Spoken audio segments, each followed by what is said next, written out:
I've met some really interesting, intriguing, famous people out here, man, on the U.S. East Coast. Man, I've had many a conversation with folks from a wide range of backgrounds.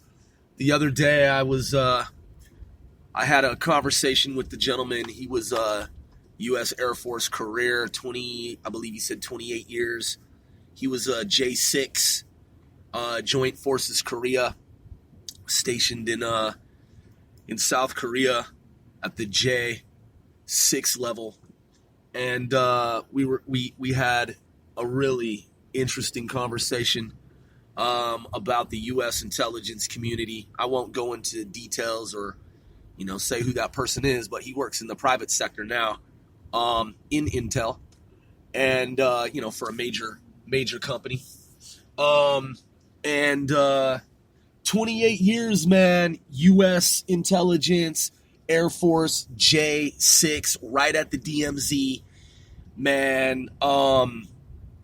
Really clued me in, man, on some South Korea, North Korea history. When I was at American Military University, South Korea, North Korea intelligence services and military intelligence history were my subjects of study.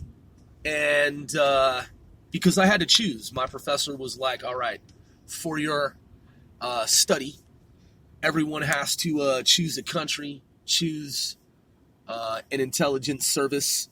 And so I chose North Korea, South Korea, and Russia, the Russian Federation, as well as the former Soviet Union. And so I was required to read books on the Korean War and South Korea, North Korea, Korea, the peninsula as a whole, and the history thereof, how it came to be from the very beginning as a nation state, and then divided into two separate countries, and the conflict of the Korean War, and even before that, man, the Chosun dynasty and the various dynasties and antiquity, man. And so hearing from folks who have been Joint Forces Korea and Intel, working in the Intel realm, some of the knowledge gaps there, having those knowledge gaps filled in by folks who have been top military brass, man, wow, amazing. So I met this other gentleman. He's an architect, and he and I were discussing how,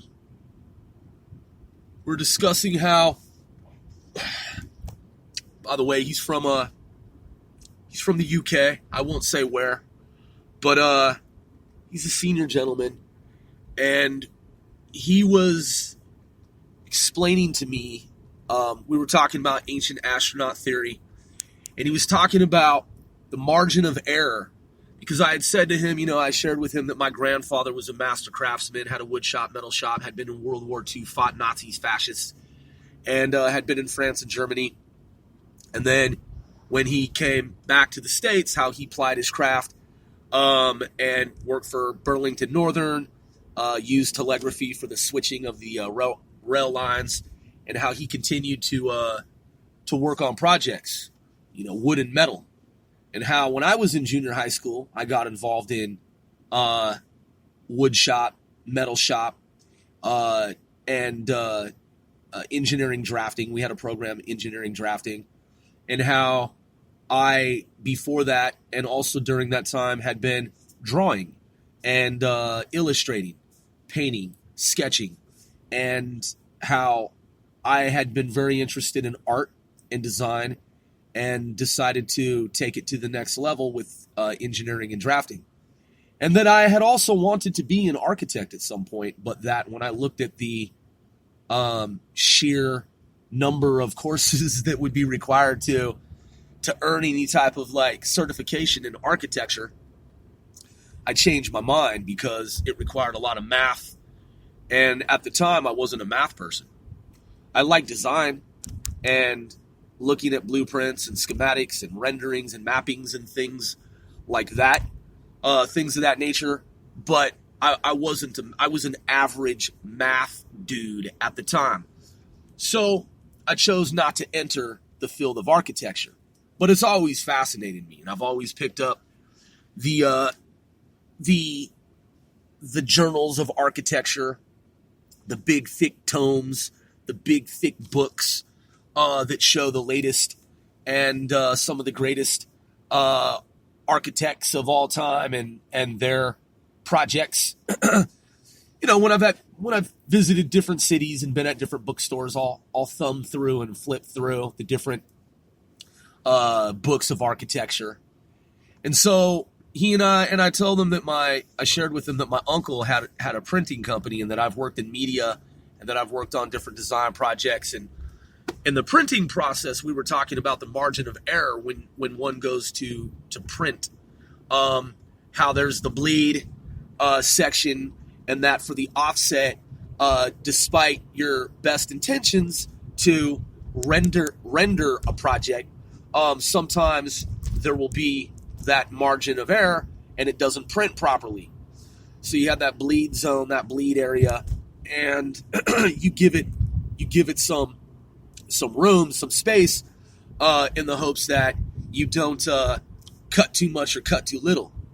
And we're talking about lasers and laser interferometry and spectrometry, and he was saying that.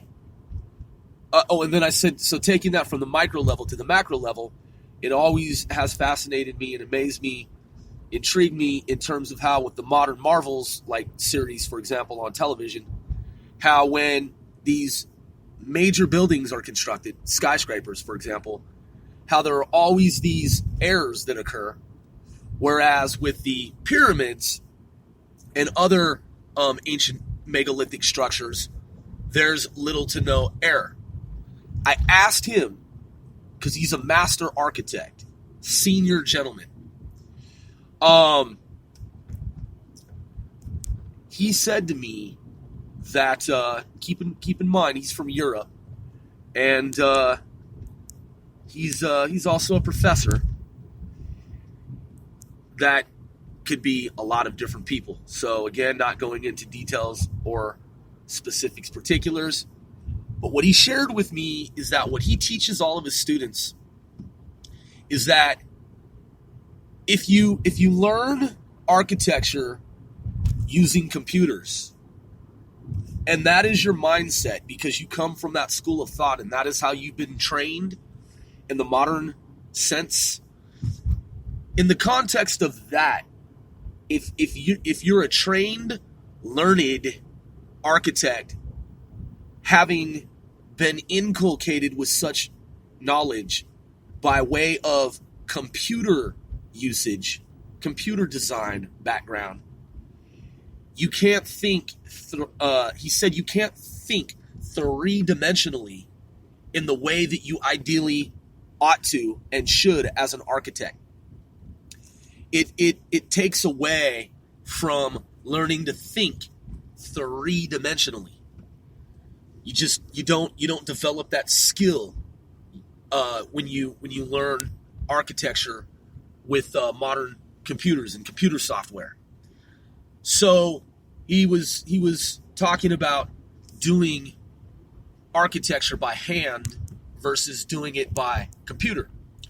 And so I asked him at some point what he thought about the ancients and how how much error was there with regard to the pyramids, because he also went on to discuss he was talking about the margin of error when one is making a skyscraper, for example. And he was talking about the percentage of that error and how when it's multiplied, when you build these windows out, how they can be off by like 1.5 feet based on a certain percentage of error, margin of error. Where on one level it looks like, like 0.5%, right?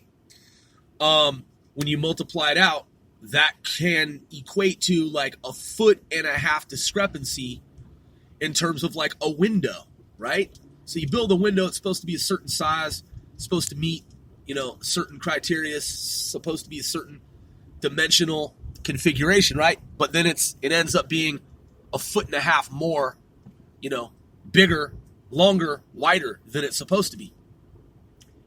Whereas he said with the pyramids, they were made absolutely perfectly with no margin of error. 0 margin of error. And I asked him, and he said, absolutely amazing. Completely, absolutely amazing. And so I then asked him, I said, do you believe in ancient astronaut theory? He didn't say no. What he said was, he shared an anecdote with me about sandstone. And I explained to him, I imparted that I study anomalies and that I'm familiar with the phenomenon of time slips. And that one of the recurring underlying common denominator themes in some of these different cases on file is that surfaces have been constructed with sandstone, and the geomagnetic properties of the sandstone are believed to be responsible for various time slips that have been reported throughout time. Excuse me. And he was talking about how he watched a stone cutter cut a slab of sandstone that was like 9 feet in length, and how the cutter, the stone cutter, cut the sandstone down into increments of 3 feet. So you have 3 foot long pieces of sandstone. He talked about how he used a tool to cut, and then he actually hit with his fist the sandstone, and how the sandstone broke perfectly. It cut perfectly. So we talked about that, and I talked to him about science fiction and my love of it, and how it was actually the reason why I got involved in engineering. It's because I grew up fascinated by science fiction and looking at the different spacecrafts and computers, supercomputers, and high-speed, space vehicles. That's what led me to the world of engineering, drafting, and design. And that is what interested me in architecture. Seeing, books in print from different movies like Star Wars and Star Trek, and seeing how the different ships were created, the models that were used to make those movies, and the blueprints and the designs for those movies and stories of supposedly fiction. And so he asked me if I had seen the movie Arrival. And I told him that I had not seen Arrival, but that I thanked him for reminding me, because Arrival is on my list of movies to see. And then I recommended to him that since he raved about and highly recommended the movie Arrival, I recommended Interstellar. And I told him that if he had not seen Interstellar, which he said he had not, to not read anything about it, because I heard about it and I knew that it was a movie that people were raving about after they had seen it. And I went into watching Interstellar without knowing anything about what the movie was about. When I saw the movie at the theater, the only thing I knew was there was a movie called Interstellar. That's all I knew. So, I'm out here, New York, one day I'm like, yo, Interstellar, that movie came out. Let me just go into this little matinee. Popped into the little matinee. I was like, oh, here's the movie Interstellar. Didn't know anything about Interstellar, man. Didn't know anything. When I saw the movie Run, Lola, Run, that is Run, Lola, Run, I had seen the trailer. No, I hadn't even seen the trailer. I just heard that there was a movie called Run, Lola, Run. And one day I found it on the internet. And it was like, here's the movie Run, Lola, Run. Watch it now. And I was like, okay, I've heard about this. Sundance. I can't remember what festivals, so don't quote me on that. I don't know if it's Sundance. But I just kept seeing these different, film festival awards. There were all these different film festival awards. And I was like, wow, this has won a lot of awards. And it came out 10 years before I saw it. And it's like, oh yeah, here's that movie. It was maybe 5 years. I was like, wow, you know what? Let me just click on this movie and see what it's about. I didn't know anything about Run, Lola, Run. Just like I didn't know anything about Interstellar when I watched it. Just like I didn't know anything about Fight Club when I watched it. I don't really like to read about movies, man. I like to just see a movie without knowing anything about it. So, sometimes I'll read up on a show. I can do it both ways, but I prefer if it's a big movie that, people are raving about and talking about, and it's not like the typical Hollywood formula, like if it's something with twists and turns where you think you've got it figured out, but you don't.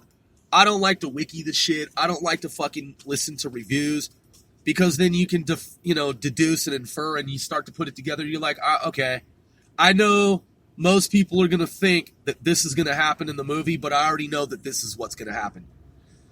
So it's like, nah, dude, I don't fucks with it on that level if I can avoid it. I prefer to not know anything about it going into it. It makes it all the better in my mind, in my view, my opinion. So yeah, man, I've met a lot of interesting people, man. Oh, I also met I've met some people with the National Security Council. Yep, the National Security Council. I said the National Security Council. That's interesting. A lot of retired military intelligence folks. Chiefs, man. Chiefs. Met a general. Met the... Oh, excuse me. I know some of the... I know some relatives of some foreign dignitaries. They're relatives. That's pretty interesting, knowing those folks. I met the governor of Sweden. That was interesting. I have the governor of Sweden's business card. Met a lot of people who work out of different... they work for different diplomatic missions.